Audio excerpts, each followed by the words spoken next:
Hello friends, మీరు కనుక subscribe చేసుకోకుండా ఈ వీడియో చూస్తుంటే ప్లీజ్ సబ్స్క్రైబ్ చేసుకోండి. అలాగే ఈ వీడియో చివరి వరకు చూసి ఈ కథ కనుక మీకు నచ్చితే లైక్ చేయడం మర్చిపోకండి. సుబ్బారావును అట్లా చూస్తానని కల్లో కూడా అనుకోలే. ప్రతి వాది తరపున అవతలి ప్లీడర్ ఏర్పాటు చేసుకున్న సాక్షుల్లో వీడు ఒకడు. వకీలు వృత్తిలో ఉన్నవాణ్ణి కేసు గెలుపు కోసం లాయర్ కరవని గడ్డుండదని తెలుసు. బోనెక్కి సాక్ష్యం చెప్పే వాళ్ళంతా సత్యహరిశ్చంద్రుడి తమ్ముళ్ళని ఏ జడ్జి అనుకోడు. ఎన్నో డక్కా మొక్కీలు తినొస్తేనే ఆ ఎత్తు కుర్చీ ఎక్కే తహతు ఏ ప్లీడర్కైనా దక్కేది. సరే, ఆ మతబులన్నీ అట్లా ఉంచి ఇప్పుడు ఈ సుబ్బారావు గాడి కథేందో చూద్దాం. మా పెదగంజాంలో ఉప్పుకోటార్ల లీజు మీద బతుకీడ్చే పొలిశెట్టి మూడో వంశోద్ధారకుడి సుబ్బిగాడు. కాస్త అక్షరం ముక్కంటితే ఈ ఉప్పుటేరు యాగిలన్నీ తప్పిపోతాయన్న ఆ తండ్రి యావసు అలుసుగా తీసుకొని హైస్కూల్ చదువు నెపంతో ఒంగోలు వెళ్ళి చెడతిరుగుళ్ళు తిరిగేవాడి బడవాయి. కొంప సగం మునిగిందాకా పుత్రరత్నం ఉద్ధారం నమ్మలేదు పిచ్చి పొలిశెట్టి. వీడి చదువుకు దారపోసిన కష్టార్జితమంతా గోడకొట్టిన సున్నమేనన్న జ్ఞానం శెట్టికి అబ్బినాక అర్ధాంతరంగా వీడి షికార్లకు బ్రేకు పడ్డది. ఇంట్లోనే ఓ 2 నెలల పాటు కుదురు నటించి లీజు డబ్బు కంటబడ్డ మరుక్షణమే ఊళ్ళో నుంచి జంపైపోయాడీ ఘనుడు బడుద్దాయి. కొడుక్కోసం పొలిశెట్టి ఏ మాత్రమో ఓ 3 రోజులు కాస్త తహతహ నటించినా ఆనాక తన సాగు గుంగాటల్లో తాను మునిగిపోయాడు. మా స్కూల్ రిజిస్టర్లో వాడి పేరు కొట్టేసిన తర్వాత పొలిశెట్టి చెవిలో మొట్టమొదటిసారి వేసిన ఘనత నాదే. సుబ్బిగాడి ఆ పోక మళ్ళీ ఇప్పుడు ఇట్లా బాపట్ల డిస్ట్రిక్టు కోర్టు బోనులో దొంగ సాక్షిగా కనపడ్డమే. మధ్యాహ్నం లంచ్ బ్రేకప్పుడు వాడే వరండాలో వెనకమాల్నుంచొచ్చి ఒరే రాంబాబుగా అని పొలికేకేయడంతో ఆగక తప్పింది కాదు నాకు. ఆ టైంలో నా క్లయింట్ జీడిపప్పు వరప్రసాద్ గారు పక్కనే ఉండిపోయారు. ఆయన మొహంలో రంగులు మారడం చూసి మా సుబ్బిగాడితో అపరిచితం నటించక తప్పలేదు. నిజానికి నాకు వాడి కథ ఖమామిఘా గురించి కుతూహలం లేకపోలేదు. సందర్భం కలిసిరాకే ఈ నటనంతా. అయినా వాడు ఓ పట్టాన వదిలే ఘటం కనకాన కేంటీన్లో ఒంటరిగా ఉన్నప్పుడు పట్టుకున్నాడు. నీది గుంటూర్లో ప్రాక్టీస్ అన్నాడే మన నల్లసాంబిగోడు. నువ్విక్కడ ఇట్లా ప్రత్యక్షం కావడం నిజంగా దైవఘటనే మిత్రమా. నీతో అర్జెంటుగా మాట్లాడాల్సిన ఇంపార్టెంట్ మ్యాటర్లు బోలెడున్నాయి. రా పోదాం అంటుండగానే దూరంగా నా క్లయింట్ ఇటే వస్తూ కనిపించాడు. అట్లాగే మాట్లాడుకుందాంలే, అవతల టైమయింది. సాయంకాలం కోట్ కట్టేశాక కలుద్దాంగా అని క్లయింట్ వైపుకు తప్పుకు వెళ్ళిపోయాను. టెన్షన్గా వాడు కోర్ట్ మెయిన్ గేట్ ముందే నా కోసం కాపేస్తూ కనిపించాడు. అప్పటికే దాదాపు కోర్టు ఆవరణంతా ఖాళీ అయింది కనుక చొరవగా కారెక్కి నా పక్కన కూర్చున్న వాడి అతి చనువును భరించగలిగా.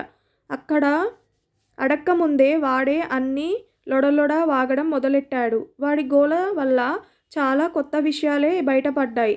తండ్రి పోయాక తన వాటాకొచ్చిన పెంకుటింటిని తెగ నమ్ముకొని చెన్నై చెక్కేయడం దగ్గర్నుంచి థియేటర్లో రిలీజ్ అవ్వకముందే పెద్ద సినిమాలకు పైరేటెడ్ కాపీలు తీసి గల్ఫ్ తరహా కంట్రీస్లో రొటేషన్కు తిప్పే ఓ కిలాడి ముఠా మాయకు చిక్కడం, నెత్తిమీదకు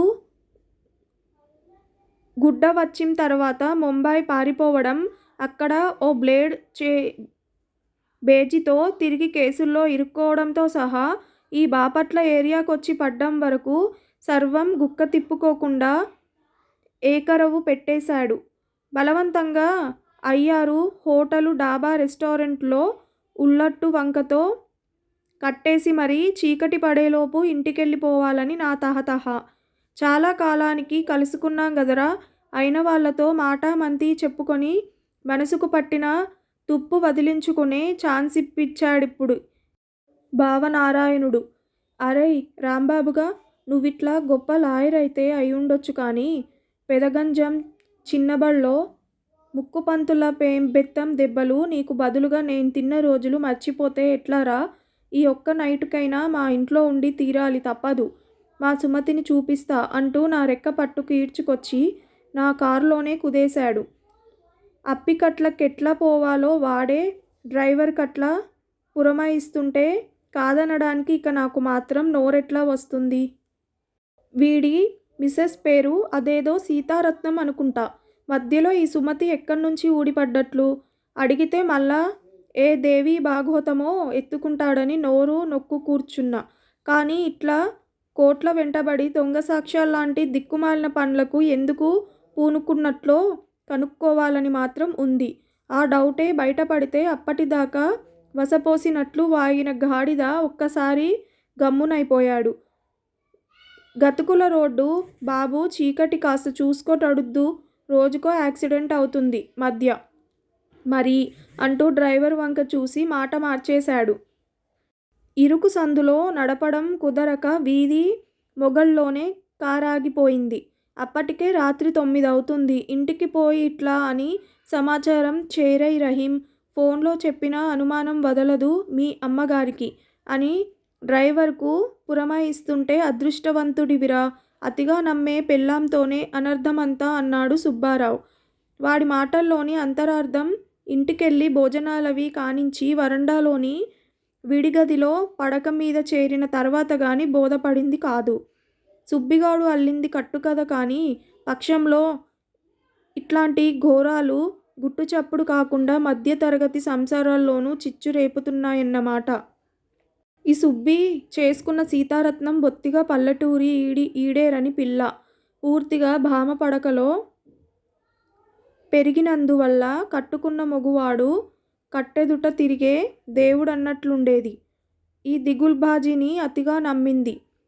ఆ పిచ్చి మనిషి చేసుకున్న ఏ వ్రతంలో పొల్లు దొర్లిందో గాని సుబ్బిగాణ్ణి వాడి వంకర బుద్ధి ఉప్పు కళ్ళు సాగు వంకతో పెళ్ళాం వంటి నగలన్నిటినీ వలిపించేసి చెన్నై దొంగ వ్యాపారాల గంగలో ముంచేసింది. విషయం సర్వం తేటతెల్లమయ్యేసరికి అమ్మలక్కలంతా ఈమె మీదకే సూటిపోటి మాటలు వదలడంతో దరితోచక స్నానానికని సముద్రానికి వెళ్ళినట్టు వెళ్ళి నిర్జీవంగా ఒడ్డుకొచ్చి పడింది సీతారత్నం. అప్పటి ఆ ఏడుపులు మొత్తుకోళ్ల మధ్యనే ఇప్పటి ఈ సుమతి తల్లి వీడి దిక్కుమాలిన బతుకులో భాగం పుచ్చుకునేందుకు దిగబడిందని అర్థమైంది. ఏ మాట కామాటే. ఈ సుమతిని చూస్తే సుబ్బారావు చెప్పిందంతా నిజమేనని నమ్మబుద్ధి కావడంలే. రాత్రిపూట చీకట్లోనే కాదు, పగలు వెలుతుర్లో కూడా ఆమె నడత నడవడిక చూసిన కళ్ళకు తనట్లా పెళ్ళైన పరాయి మగాడి జీవితంలోకి దొడ్డిదారిన చొరబడే కిలాడి కాదని అనిపిస్తుంది. అదాటున పరాయి మగాడు కంటపడితే అట్లా తడపడ్డం వగలాడి కాని ఆడదాని వల్లయే చిత్రకళ కాదు. సుబ్బిగాడి మగతనం నాకు కొత్తేం కాదు గాని కడుపుతో ఉన్న ఈ ఇల్లాలి అనవసరాలు సవ్యంగా తీర్చే సౌకర్యం ఒక్కటైనా కొంపలో ఏర్పరచకపోవడం దారుణమనిపించింది. అయ్యవారి నట్టిట్లు మాదిరిగా ఉన్న ఇంటి వైభోగం చూపించటానికా వీడిట్లా పిలుచుకొచ్చి మరీ పీడించడానికి? మర్నాడు తెల్లారి స్నానానికెళ్ళినప్పుడు తడికవతల నుంచి ఎవరో మగమనిషి పెద్ద గొంతేసుకొని ఘై ఘై మనటం వినిపించింది. ఎంత వద్దనుకున్నా ఆ అరుపులు చెవిన బడక మాన్తాయా? ఆ మనిషి గోలంతా తన పర్మిషన్లేవీ లేకుండానే ఈ సుబ్బిగాడు ఎవరెవరో బేవార్స్ గాళ్లను పద్దాక కొంపమీదకు తోలుకురావటం. నీతి తక్కువ జాతికి ఇంత చోటివ్వడం పాపమైపోయింది. తెగ నమ్మించి బాడుక్కి జమేసుకుందామన్నా నీ ఆడమనిషి మెల్లో పసుపోగు తప్ప లేకపాయే. ఇదిగో ఇదే లాస్ట్ వార్నింగ్. తిరుపతి వెళ్తున్నాం. ఈ సందు చూసుకొని ఏ మిండగాన్ని తెచ్చైనా పడుకోబెట్టావో ఆరందండాలే నీకు, నీ పెళ్ళానికి. ఇంట్లో ఆడాళ్ల పోరు పడలేకుండా ఉన్నా గాని వచ్చే వారం కల్లా ఇల్లు ఖాళీ చేయి. గోల చల్లబడ్డ సందు చూసుకొని మెల్లగా ఎట్లాగో బయటపడ్డా. సుబ్బిగాడు కంటపడ్డ మొదటి ఘడియలోనే ఇట్లాంటి పిడుగేదో నెత్తిమీద పడ్డానికి సిద్ధంగా ఉందనుకొన్నా. ఆ పిడుగుపాటుకు నా మాడే బద్దలవుతుందని ఊహించలేకపోయా. మూడంతా పాడయింది. ముభావంగా కారెక్కుతున్నప్పుడు ఇంత కథ నడిపించిన ఈ సిగ్గులేని వెధవ మాత్రం ఎప్పట్లానే వెర్రి నవ్వులు నవ్వుతూ కారెక్కి కూర్చున్నాడు. ఆ సుమతి తల్లి మాత్రం మళ్ళీ మొహం చూపించింది కాదు. వల్లంతా తేళ్ళు జర్రులు పాకుతున్నట్లుంది నాకు. వీడి పీకులాటంతా ఆ పాడు డబ్బు కోసమేననుకుంటా. పీడెట్లా వదిలించుకుందాం భగవంతుడా అని నేను మదన పడుతుంటే వాడు మాత్రం చుండూరు సెంటర్లో తాపీగా కారాపించి 1 మినిట్ అంటూ రోడ్డు పక్క సందులో కనిపించే ఓ టిక్కీ ఆసుపత్రిలోకెళ్ళి 5 నిమిషాల్లో తిరిగొచ్చాడు. ఇప్పుడు వాడి మొహంలో అదో రకమైన ఆందోళన.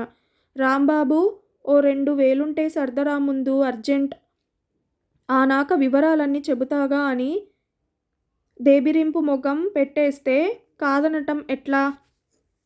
ఇచ్చిన నోట్లు లెక్కైనా పెట్టుకోకుండానే మళ్ళా ఆస్పత్రిలోకి పరిగెత్తాడు వాడు. మనసునేదో కీడు శంకించింది. వీడు డబ్బు గుంజటానికే ఈ ప్లానేదో వేశాడు. ఇంతప్పట్నుంచి వీడి నైజం తెలిసిన వాణ్ణి నమ్మించి మోసం చేయడం తప్పించి వీడికింకో బతుకు తెరువు కల తెలీదు. ఇంతటితో ఈ కథ ముగించి ముందుకెళ్ళి పోవడం మంచిదనిపించింది. వాడెప్పుడు వాడేడుస్తాళ్లే, పద.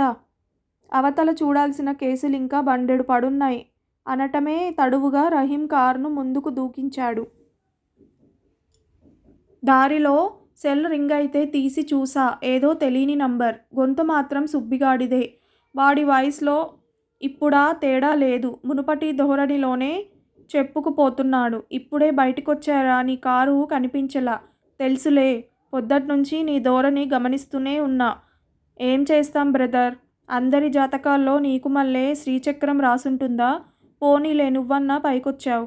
బాబాయ్ అదృష్టవంతుడు. ఇంతకీ ఈ కాల్ చేసేందుకు కంటే ఇందాక నువ్వొచ్చిన 2,000 తిరిగివ్వలేదని చెప్పటానికేరా.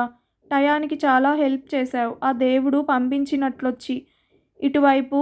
ఇంకెప్పుడైనా వస్తే గిస్తే ఇంకో 3,000 ఈ ఆసుపత్రి కౌంటర్లోనే కట్టిపోరా. ఇట్లా అని నా పేరు చెప్పు. నీ ఉపకారం ఏదో విధంగా తీర్చుకుంటాలే అని ఫోన్ కట్ చేశాడు.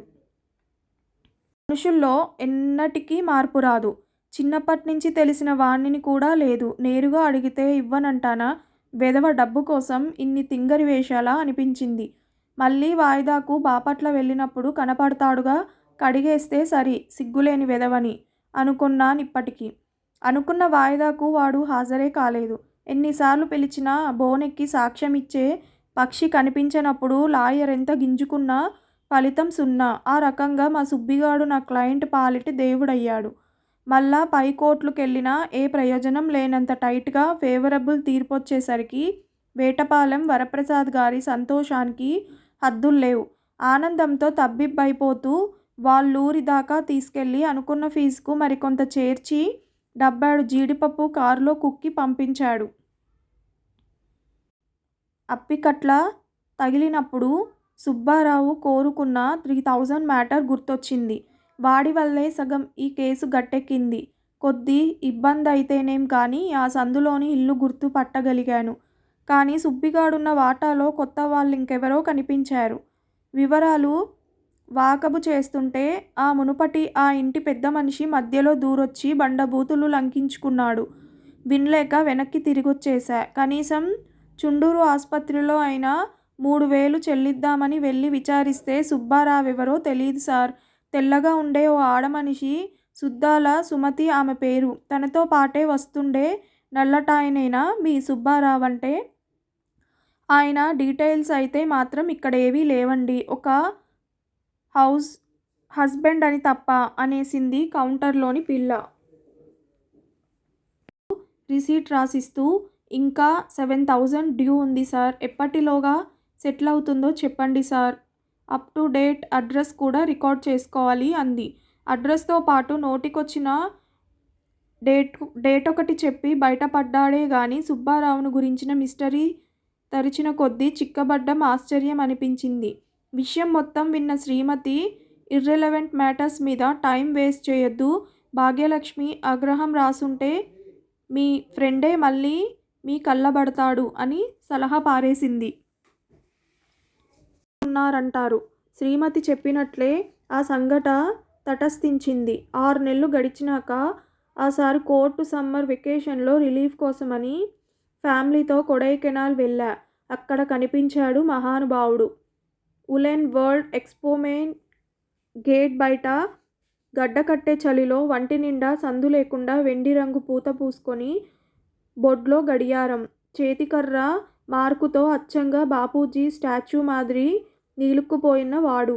బతికున్న మా సుబ్బారావేనని రుడీ చేసుకోవడానికని వెనక మాలు నెల్లి వీపు వంక చూశా. పెదగంజాం చిన్నబళ్ళో నా అల్లరిని తన మీదేసుకొని ముక్కుపంతుల చేత చావుదెబ్బలు తిన్న పేంబెత్తెం వాతలు పర్మినెంటుగా మిగిల్చిన గుర్తులు స్పష్టంగా కనిపించాయి. 3°C చలిలో కూడా ఊల్ దుస్తులు టూరిస్టుల వినోదార్థం వాడు మెళ్ళో వేలాడ తీసుకున్న అట్టముక్క మీది ఎర్ర రంగాక్షరాలు చూసి ఏడవాలో నవ్వాలో తెలియని పరిస్థితి నాది. సత్యం వద ధర్మం చెర, కోర్టులో దొంగ సాక్ష్యాలు, అమాయక స్త్రీల జీవితాలతో చెలగాటాలు, వీడి బతుకు తెరువుకు వీడి వల్లించే హితవులకు మధ్య పొంతనేమన్నా ఉందా? పిల్లలు సరదా తీర్చేందుకు గాంధీ విగ్రహానికి ముందు నిలబడి సెల్ఫీలు తీసుకోవడంలో మునిగిపోయి ఉంది శ్రీమతి. వస్తూ అక్కడున్న హుండీలో చిన్నోడి చేత ఓ 1000 నోటు వేయించబోతే ఆపించి అక్కడ్నుంచి అందర్నీ బయటకు లాక్కొచ్చేశా. తిరిగొచ్చే సమయంలో గేటు దగ్గరున్న ఆ వెండి గాంధీ సుబ్బారావు వంక చూడకుండా మాత్రం ఉండలేకపోయాను.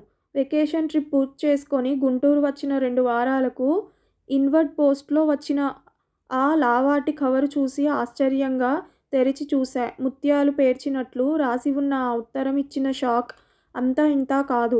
సుమతి అనే ఆ అప్పికట్ల ఆడమనిషి సుబ్బారావును అడ్రస్ చేస్తూ చుండూరు ఆస్పత్రికి రాసిన లెటర్ అది.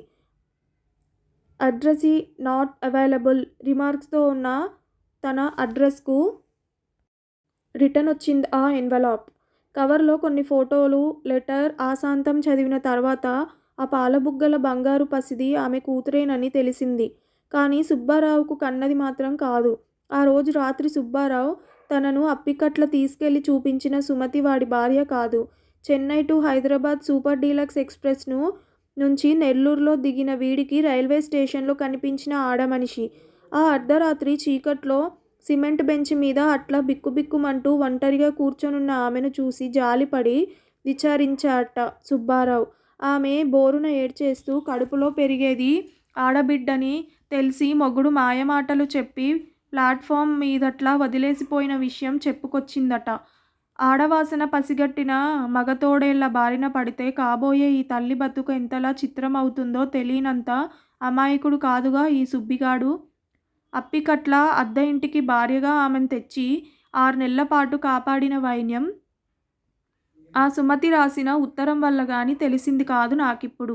నెలలు నిండిన ఈమెను తన స్తోమతకు తగ్గ చుండూరు ఆస్పత్రిలో చూపించుకొస్తూనే ఇరుగు పొరుగులతో అంతలేసి మాటలు పడ్డం నా వరకు సుబ్బిగాడి జీవిత నాణెంలోని బొమ్మ పార్శ్వం తనది. కానీ సంసారాన్ని సాక్కొచ్చే నిమిత్తమే కోర్టులో అట్లా దొంగ సాక్ష్యాల్లాంటి దౌర్భాగ్య పన్లకు దిగినట్లు ఇప్పుడు తలకెక్కింది. బిడ్డతో సహా అత్తారింటికి చేరిన ఈ తల్లిని మొగుడు చేరదీయడానికి కారణం కూడా సుబ్బారావే.